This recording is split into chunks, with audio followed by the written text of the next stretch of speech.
أعوذ بالله من الشيطان الرجيم.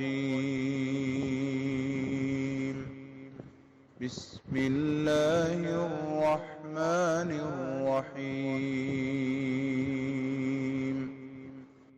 السلام علیکم ورحمۃ اللہ وبرکاتہ۔ سورۃ الکہف آیت نمبر 107 سے 110 سورۃ الکہف کا آخری سبق ہے۔ ان الحمد للہ والصلاة والسلام علی رسول اللہ اما بعد۔ اعوذ باللہ السمیع العلیم من الشیطان الرجیم من ہمزہ ونفخہ ونفثہ۔ ان الذین آمنوا وعملوا الصالحات کانت لهم جنات الفردوس نزلا خالدین فیہا لا یبغون عنہا حولا۔ قل لو كان البحر مدادا لكلمات ربي لنفد البحر قبل أن تنفد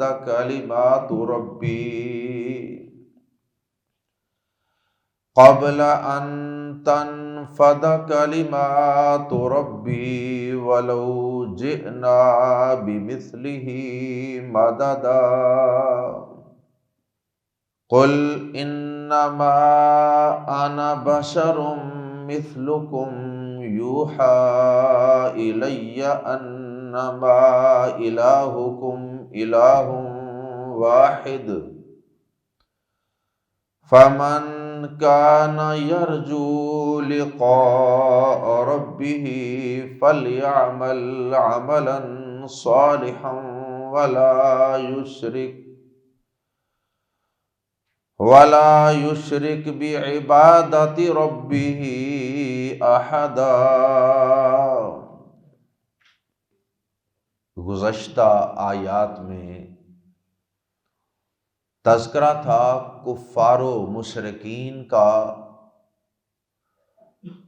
اور اللہ رب العزت نے بطور طنز اور مذاق کے یہ کہا کہ ان کافروں کے لیے جہنم بطور مہمانی اور میزبانی کے ہوگی،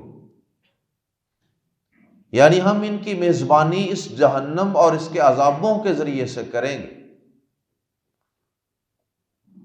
اور اب تصویر کا دوسرا رخ دکھاتے ہوئے خالق کائنات میں سورہ مبارکہ کی آخری آیات میں اہل ایمان کا تذکرہ فرمایا، جو اپنے دامن کو کفر سے، شرک سے اور اللہ کی بغاوت و نافرمانی سے بچا کر رکھتے، ان ایمان والوں کا اور ان اعمال صالحہ کرنے والے لوگوں کا تذکرہ ہے۔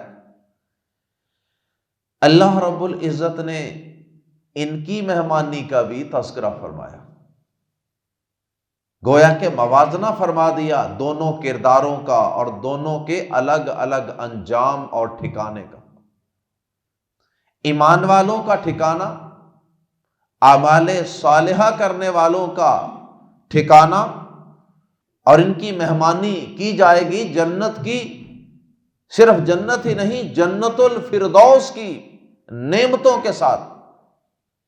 وہ جنت الفردوس کہ جس کے متعلق پیارے نبی صلی اللہ علیہ وسلم نے فرمایا کہ جب بھی تم اللہ سے جنت کا سوال کرو تو اسے جنت الفردوس کا سوال کیا کرو۔ جب مانگنا ہے تو پھر آدمی صحیح مانگے، پھر ٹکا کے مانگے اللہ پاک سے، پھر سب سے عظیم چیز مانگے اللہ پاک سے، فرمایا جب تم اللہ سے جنت کا سوال کرو تو جنت الفردوس کا سوال کیا کرو، اس لیے فرمایا کہ یہ جو جنت الفردوس ہے فَإِنَّهُ أَوْسَطُ الْجَنَّةِ وَأَعْلَى الْجَنَّةِ، اس لیے کہ یہ جنت کا سب سے افضل اور سب سے بلند و بالا مقام اور درجہ ہے، یہ سب سے اونچی جنت ہے، یہ سب سے افضل جنت ہے۔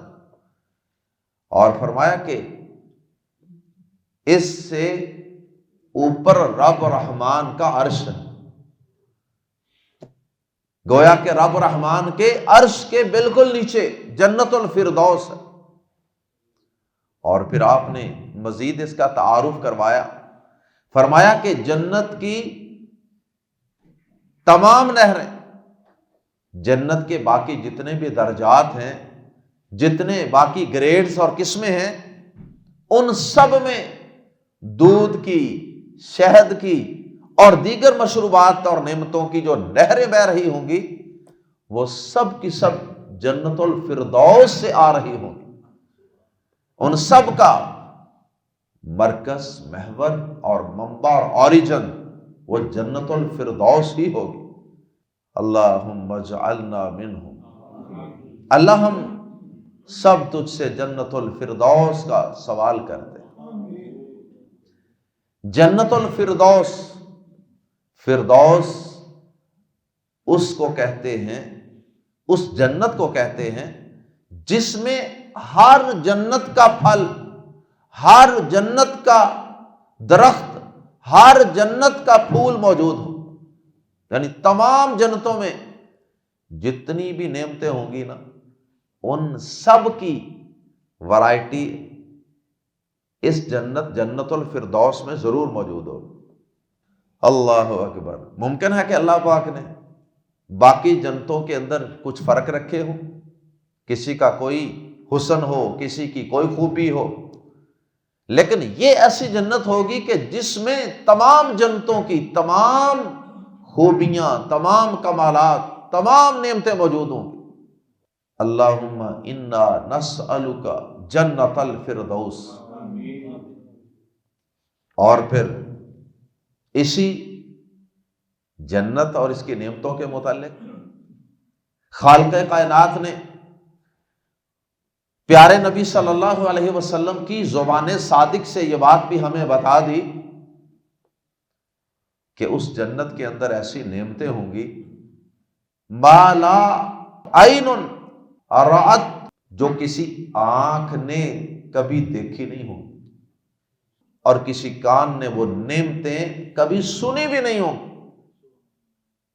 ولا خطر علی قلب بشر، اور ان نعمتوں کے بارے میں کہ وہ کس طرح کی ہوں گی، کتنی خوبصورت ہوں گی، وہ کسی بشر کے دل پر کبھی اس کا خیال بھی نہیں گزرا ہوگا، دل میں سے وہ بات کبھی گزری بھی نہیں ہوگی کہ یوں ایسا منظر اور سین اور ایسی نعمتیں ہو سکتی۔ اللہ اکبر۔ آئیے قرآن مجید کے الفاظ میں پڑھتے ہیں، ان الذین آمنوا، بے شک وہ لوگ جو ایمان لائے، وعملوا الصالحات، اور انہوں نے اعمال کیے صالح، یعنی نیک اعمال۔ اور اعمال صالحہ کے متعلق ہم بارہا آپ کو بتا چکے ہیں کہ عمل صالح اس وقت ہوتا ہے، ہر عمل صالح نہیں ہوتا۔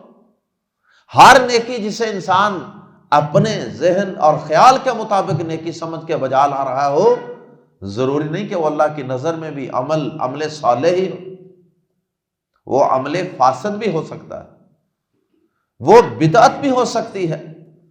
عمل صالح اس وقت بنتا ہے جب اس کو سنت کے مطابق اللہ کے نبی صلی اللہ علیہ وسلم کی سیرت طیبہ کی روشنی میں بجا لایا جائے، اور اس کا تصور اور کانسیپٹ دین اسلام میں قرآن و سنت میں موجود ہو، تب وہ عمل صالح بنے گا۔ اس لیے اللہ پاک بار بار یہ نہیں کہتے کہ اور انہوں نے اعمال کیے، بلکہ وعاملوا الصالحات، اور انہوں نے سنت کے مطابق اعمال کیے اور انہوں نے صالح اعمال کیے، ان کے لیے کیا ہے؟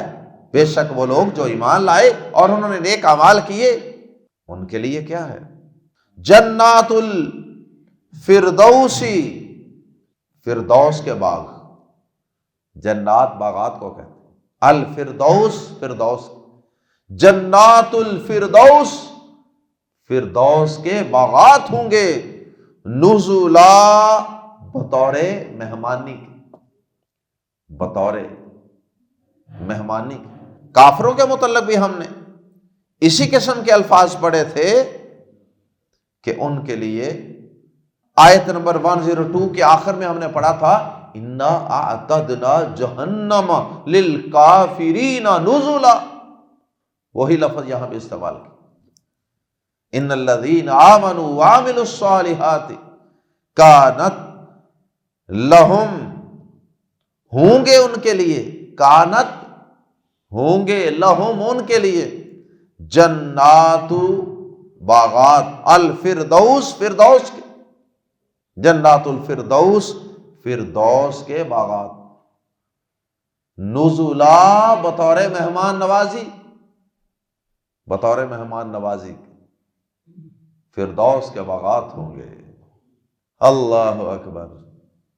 اور پھر یہ دعا جب اللہ پاک سے مانگنی ہے نا تو وہ بھی سماعت فرما لے۔ دعا کس طرح مانگنی؟ اگر اکیلا آدمی مانگتا ہے تو وہ یوں کہے گا اللہم انی اسألک جنت الفردوس۔ بعض لوگ یوں پڑھتے ہیں غلط، وہ بھی طریقہ سن لیں، اللہم انی اسألک الجنت الفردوس، جنت کے اوپر الف لام نہیں لگنا، یہاں اسألک کا کو آگے ملانا نہیں ہے، اسألک الجنت الفردوس نہیں پڑھنا۔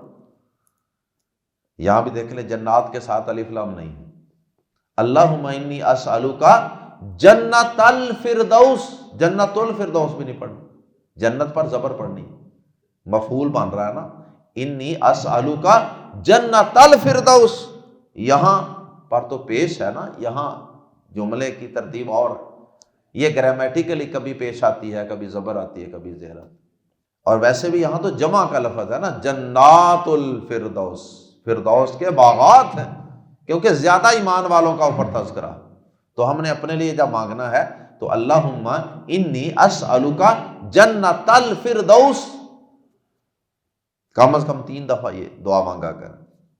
خالدین، ہمیشہ رہنے والے ہوں گے وہ، فیہا، ان میں، ہا کی ضمیر لوٹ رہی ہے جنات کی طرف، باغات کی، فیہا، اس میں نہیں کہنا، بہت سے لوگ اس کا ترجمہ کر دیں گے اس میں، اللہ زیادہ جنتیں دینا چاہتا ہے، ہم ایک لینا چاہتے ہیں، باغات، تو یہاں ہا سے مراد باغات ہیں، خالدین، وہ ہمیشہ رہنے والے ہوں گے، فیہا، ان میں، یعنی ان باغات میں، فردوس کے باغات میں، لا یبغون، نہیں وہ چاہیں گے، عن سے، ہا ان،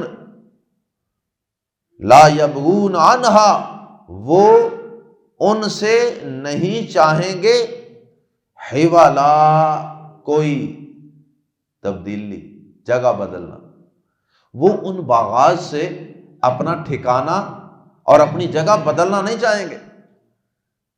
عموماً دنیا میں تو ایسا ہی ہوتا ہے، انسان کتنی بھی عظیم نعمتوں والی زندگی کسی ایک جگہ، کسی ایک محل میں گزار رہا ہو نا، تو کچھ دیر کے بعد انسان اکتا جاتا ہے، وہ ململ کے مہنگے ترین قالین ہی کیوں نہ بچھے ہوں، زبردست قسم کی نعمتیں ہوں، لیکن ان کو بار بار دیکھ کے انسان اکتا جاتا ہے۔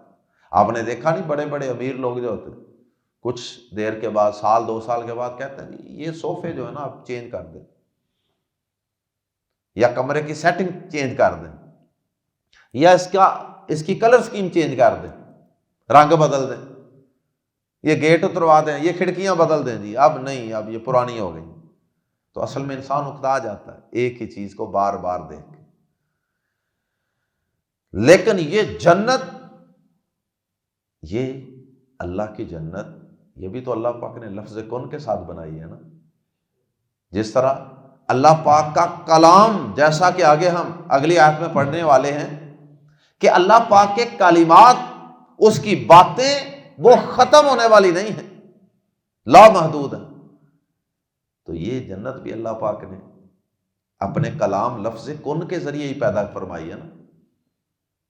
تو یہ جنت اور اس کی نعمتیں بھی کوئی محدود اور فکس نہیں ہوں گی کہ بس یہ ایک دفعہ نعمتیں پیدا ہو گئی اور بس یہ، بلکہ وہ ہر آن نئی سے نئی نعمتیں جنت میں آتی رہیں گی. انسان کبھی بھی جنت کی نعمتوں سے اکتاہٹ محسوس نہیں کرے گا کہ یار اب میں یہاں سے کسی اور جگہ چلوں، ایسا نہیں ہوگا. لا یبغون عنہا حولا، وہ ان باغات سے اپنی جگہ، اپنا مقام بدلنا نہیں چاہیں. اور اس کے بعد اللہ پاک فرماتے ہیں قل، کہہ دیجئے اے نبی صلی اللہ علیہ وسلم، اللہ پاک نے اپنی تعریف بیان فرمائی. قل، کہہ دیجئے اے نبی صلی اللہ علیہ وسلم، لو، اگر، کانا، ہو یا ہو جائے یا بن جائے، البحر، سمندر. لو کان البحر، اگر سمندر بن جائے، مدادن، سیاہی، لی، کے لیے، روشنائی بن جائے، سیاہی بن جائے، انک بن جائے، لی، کس پرپس کے لیے، کس مقصد کے لیے، لی، کے لیے، فار کلماتی ربی، میرے رب کی باتوں کے لیے. کہہ دیجئے کہ اگر میرے رب کی باتوں کو لکھنے کے لیے سمندر سیاہی بن جائے، لام زبر لا، تو یقیناً نافیدہ، ختم ہو جائے گا، البحر، سمندر، قبل ان کے، قبل ان، اس سے پہلے کہ، تنفدا، ختم ہو جائیں، کلمات ربی، میرے رب کی باتیں، میرے رب کے کلمات اور اس کی باتیں، وہ ختم ہونے سے پہلے وہ پورا سمندر جو سیاہی میں بدل دیا گیا تھا وہ سیاہی ختم ہو جائے، مگر رب کے کلمات ختم نہ ہو. اور سورہ لقمان ورس نمبر 27 میں اللہ پاک نے اس سے بھی آگے بڑھ کر بات بیان فرمایا کہ اگر اس زمین کے سارے درخت قلمیں بن جائیں،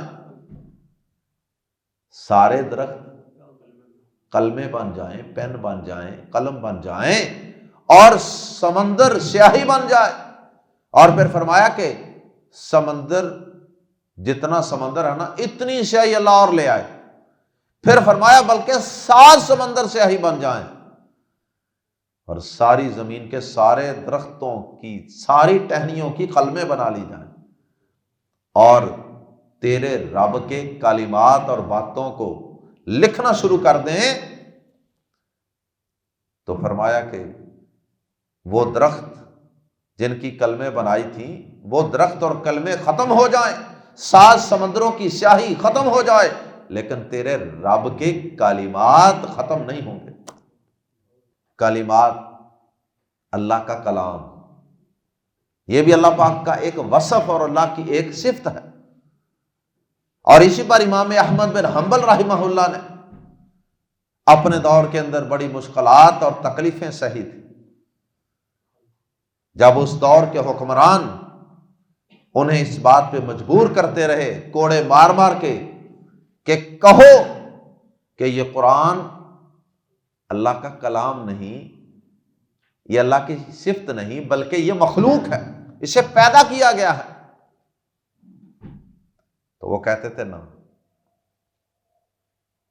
کوئی قرآن یا حدیث دلیل لے کے آؤ، ورنہ میں ماننے والا نہیں. اور وہ آخر وقت تک قرآن کو اللہ کا کلام اور اللہ کی صفت ہی قرار دیتے رہے، کیونکہ اگر اس کو مخلوق مان لیں تو مخلوق نے تو فنا ہو جانا، اور یہ اللہ کا کلام ہے. جیسے سننا اللہ کی صفت ہے، ایسے ہی بولنا بھی اللہ پاک کی صفت ہے. تو اللہ پاک کی صفت ہے یہ کلام، بولنا. تو اللہ کا کلام وہ کبھی، کیونکہ وہ اللہ کی صفت ہے نا، تو وہ کبھی فنا نہیں ہوگا. میں اکثر ایک سوال کیا کرتا ہوں کہ قرآن مجید کب تک قائم رہے گا؟ یہی کہتے ہیں اکثر لوگ، قیامت تک قائم رہے گا. قیامت تک نہیں، قیامت تک تو مخلوقات قائم رہیں گی نا، قیامت کے قریب سارا کچھ ہلاک ہو جائے گا. یہ تو اللہ کی صفت ہے، یہ تو فنا نہیں ہوگی. یہ قیامت تک نہیں، قرآن مجید کب تک رہے گا؟ ہمیشہ کے لیے.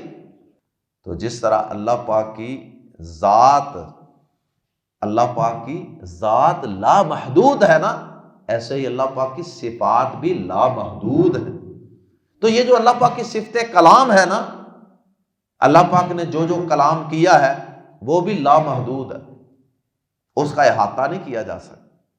اس لیے جتنے مرضی سمندر سیاہیاں بن جائیں، جتنے مرضی درخت کلمے بن جائیں، اللہ پاک کے کلمات کو لکھنا چاہیں تو کبھی نہیں لکھ سکتے. سارے انسان، جن، فرشتے لگ جائیں لکھنے کے لیے، کاتب بن جائیں، نہیں لکھ سکتے. بدقسمتی سے ہمارے بعض مسلمانوں نے اللہ پاک کی صفات کا انکار کیا. ان میں سے اللہ پاک کی صفت کلام کا بھی انکار. تاویل نے چونکہ چنانچہ یہ مراد، یہ مراد. اپنے متعلق تو اگر ان کو کہا جائے کہ آپ گونگے تو ان کو غصہ لگے گا. نہیں میں تو بول سکتا ہوں. گونگا ہونا عیب سمجھا جائے انسانوں میں، اور اللہ پاک اس کو وہ بڑے شوق سے یہ کہیں کہ وہ کلام نہیں کر سکتا. اللہ پاک کلام کرتا ہے. کیسے کرتا ہے؟ جیسے اس کی شان کے لائق. وہ انسانوں جیسا کلام تو نہیں کرتا، وہ تو اللہ کو پتہ ہے وہ کیسے کلام فرماتا ہے. وہ سنتا ہے، اللہ نے کہہ دیا سنتا ہے، ہم نے مان لیا. اللہ نے کہہ دیا کہ اللہ کلام کرتا ہے، ہم نے مان لیا. منہم من کلم اللہ، نبیوں کے تذکرے فرمائے اللہ پاک نے. تلک الرسل، تو اس کے اندر فرمایا نا منہم من کلم اللہ، ان میں سے بعض سے تو اللہ پاک نے کلام کیا. اور پھر موسیٰ علیہ السلام کا تذکرہ اللہ پاک نے قرآن مجید میں فرمایا تو وہاں کیا کہا؟ وَكَلَّمَ اللَّهُ مُوسَىٰ تَكْلِيمًا. تکلیم جو ہے یہ تاکید کے لیے ہے. اور موسیٰ علیہ السلام سے تو اللہ پاک نے بالکل واضح کلام کیا. سارے نبیوں سے کلام نہیں کیا اللہ پاک. زیادہ نبیوں پر تو اللہ نے وحی نازل فرمائی، بس. کلام کچھ نبیوں سے کیا. اس لیے موسیٰ علیہ السلام کو کلیم اللہ بھی کہتے ہیں. موسیٰ کلیم اللہ، یعنی جن سے اللہ نے کلام کیا. نہ اللہ کی ذات کی انتہا، نہ اللہ کی صفات کی انتہا. اس لیے فرمایا کہ قُلْ لَوْ كَانَ الْبَحْرُ مِدَادًا، کہہ دیجئے کہ اگر ہو جائیں سمندر سیاہی لِکَلِمَاتِ رَبِّی، میرے رب کی باتوں کے لیے، یعنی ان کو لکھنے کے لیے، ان کا احاطہ کرنے کے لیے، لَنَفِدَ الْبَحْرُ قَبْلَ أَن تَنْفَدَ كَلِمَاتُ رَبِّی، تو یقیناً سمندر ختم ہو جائیں اس سے پہلے کہ میرے رب کی باتیں ختم. وَلَوْ جِئْنَا، اور اگرچہ ہم لے آئیں، جئنا ہم لے آئیں، بِمِثْلِهِ اس کے برابر، اس کے مثل یعنی اتنی ہی، اور یعنی اتنا ایک سمندر ہے تو سیاہی کا، تو ایک سمندر اور سیاہی کا لے آئیں. مددا، سیاہی، بعض نے اس کا ترجمہ کیا کہ مدد کے لیے. وَلَوْ جِئْنَا بِمِثْلِهِ مَدَدًا، اور اگرچہ ہم اس کے برابر سیاہی اور لے آئیں. اور آخری آیت مبارکہ میں اللہ پاک نے 3 باتیں بیان فرمائی. پہلی بات، انبیاء کرام اور بطور خاص صاحب قرآن نبی پاک صلی اللہ علیہ وسلم کی زبان نے صادق سے اللہ پاک نے یہ کہلوایا کہ اے نبی صلی اللہ علیہ وسلم، آپ میری طرف سے اعلان کر دیجئے. گویا کہ اللہ اور اس کے رسول کا مشترکہ اعلان ہے. کیا؟ کہہ دیجئے، قل، کہہ دیجئے، انما انما کے دو ترجمے ہیں، یا تو بے شک اور یا پھر اس کا ترجمہ محض، صرف انما، صرف آنا میں بشرن ایک بشر ہوں، انما آنا بشرن بے شک میں تو، بے شک ترجمہ کر لیں یا بے شک کے بغیر آپ صرف محض، صرف یا ہی، حصر کے لیے کلمہ حصر کہتے ہیں اسے۔ آنا بشرن کا ترجمہ ہے میں بشر ہوں، اور انما آنا بشرن میں ایک بشر ہی ہوں، میں تو صرف ایک بشر ہوں، مثلکم تم جیسا، تم جیسا سے مراد، اب بعض لوگ اس کا غلط ترجمہ لے جاتے ہیں کہ نعوذ باللہ جی نبی پاک صلی اللہ علیہ وسلم ہم انسانوں جیسے ہی ہیں، انسانوں کے برابر ہیں ان کا مقام عظمت۔ نہیں، مقام عظمت کی بات نہیں ہو رہی یہاں، بطور جنس بات ہو رہی ہے، بطور جنس کے، کہ جس طرح تم انسان ہو نا، تمہاری ضروریات ہیں، کھاتے ہو پیتے ہو، بھوک لگتی ہے، نیند آتی ہے، شادیاں، بچے اور غمی خوشی، یہ ساری چیزیں، تو اس طرح کا ہی میں بشر ہوں۔ باقی مقام و مرتبہ تو ان کا ساری انسانیت سے اعلیٰ اور افضل ہے، اس میں تو کوئی شک ہی نہیں۔ اللہ اکبر۔ تو یہ بشریت انبیاء کا مسئلہ اللہ پاک نے قرآن مجید میں کئی مقامات پہ بیان کی، کیونکہ کفار کو اس پہ بڑا اعتراض تھا، وہ کہتے تھے کہ ہم جیسا ہی انسان، وہ کہتا میں رسول ہوں، ان کو یہ چیز ہضم نہیں ہوتی تھی کہ ایک بشر رسول ہو سکتا۔ تو اللہ پاک نے اس لیے بتایا کہ بشر رسول ہو سکتا ہے، اور رسول بشر ہی ہوا کرتا ہے۔ قل کہہ دیجئے انما انا بشر مثلکم، کہ میں تو تم جیسا ایک بشر ہی ہوں۔ یوہا، ہاں یہ ہے فرق، یوہا وحی کی جاتی ہے، الیہ، الا جمع یا، مل کے دو یائیں شد لگا دی گئی، الا طرف، یا میری، الیہ میری طرف، یوہا فعل مجہول ہے، یوہا الیہ وحی کی جاتی ہے میری طرف، انما، اب وہ وحی، ویسے تو بہت سی چیزیں وحی کی جاتی، لیکن ساری وحی کا ایک لب لباب وہ بیان کر دیا، اور وہ کیا ہے؟ انما، کہ بے شک، اس کا بھی وہی معاملہ ہے جو انما کا تھا شروع میں، یہ بھی کلمہ اثر ہے، چاہے تو ترجمہ بے شک کر لیں، چاہے تو صرف ہی ان الفاظ کے ساتھ اس کا ترجمہ کر لیں۔ انما، کہ ہی کا استعمال آگے آئے گا جملے میں، سمجھ آئے گی آپ کو۔ الہکم تمہارا الہ، الہ واحد، ایک الہ ہے۔ اب وہ جو انما تھا اس کی وجہ سے، یا انما اس کی وجہ سے، الہ واحد ایک ہی الہ ہے، یہ ہی کا لفظ اس انما کی وجہ سے آیا، ایک تمہارا الہ معبود ایک ہی الہ ہے۔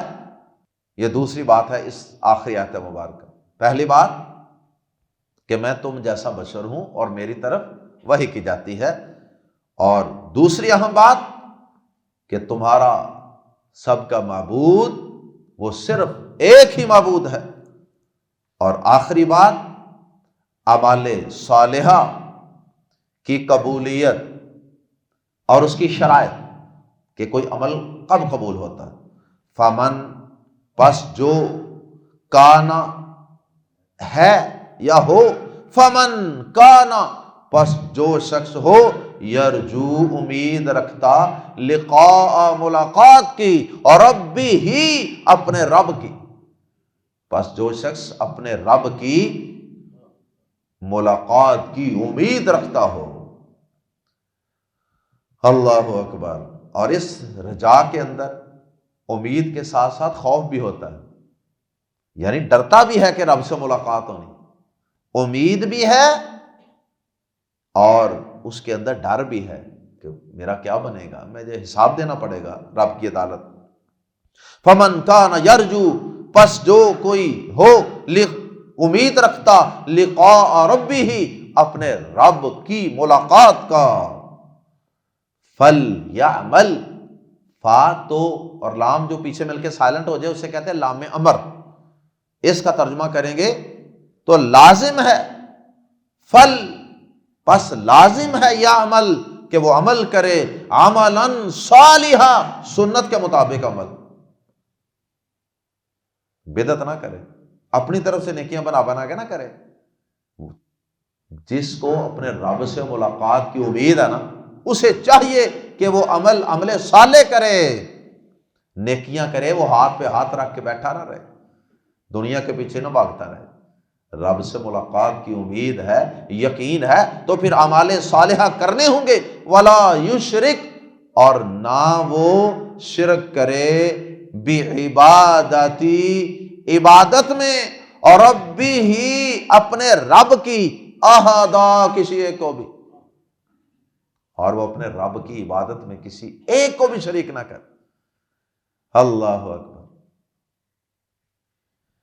اس کے بھی دو مطلب ہو سکتے ہیں، ایک تو یہ کہ اللہ کے علاوہ کسی کو معبود نہ سمجھے، صرف رب کی عبادت کرے، کسی اور کی عبادت جائز نہ سمجھے، نہ وہ کرے۔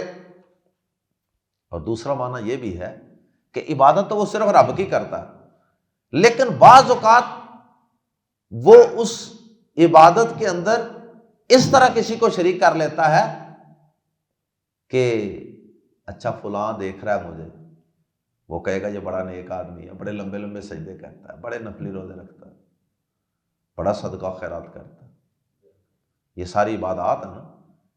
تو عبادت صرف اللہ کی کر رہا ہے یہ بندہ، لیکن اس میں بندوں کو شریک کر لیتا ہے، تھوڑا سا حصہ بندوں کے لیے بھی رکھ لیتا ہے کہ چلو فلاں بھی خوش ہو جائے گا، فلاں میری تعریف کر دے گا۔ یہ کام بھی نہیں کرنا، نیکی فقط رب کی رضا کے لیے کرنی ہے، نیت ٹھیک ہونی چاہیے۔ اس کا یہ مطلب نہیں کہ کوئی عمل آدمی ظاہراً کر ہی نہیں سکتا لوگوں کے سامنے، نیت ٹھیک ہونی چاہیے، رب کی رضا۔